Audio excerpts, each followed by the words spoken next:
કે હું જે છોકરીને પ્રેમ કરું છું ને એ છોકરીના લગ્ન એના મા બાપ કોઈ બીજા વ્યક્તિ સાથે કરાવે છે. તો મારે એમને એક વાત કહેવી છે.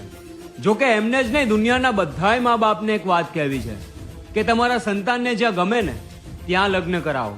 કેમ કે આપણો નટખટ કાનુડો, આપણો દ્વારકાવાળો ભગવાન થઈને પણ જો પ્રેમીઓને મળાવતો હોય તો આ ધરતી ઉપર મા બાપને પણ ભગવાન કીધા છે. તો એ મા બાપ કેમ પ્રેમને સમજતા નથી? અરે મેં કેટલાય મા બાપના મોઢેથી સાંભળ્યું છે કે બે પ્રેમીઓને ભગવાન મળાવે છે. તો એ પ્રેમીઓને અલગ કરવાનું કામ શું આપણા મનુષ્યને સોંપ્યું છે?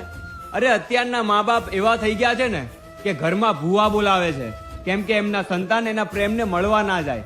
સંતાનના હાથમાં કાળા દાગા બંધાવે છે. તો મારે એવા મા બાપને એટલું જ કહેવું છે કે તમારી આ ભૂલના કારણે 3 વ્યક્તિના જીવન ખરાબ થાય છે.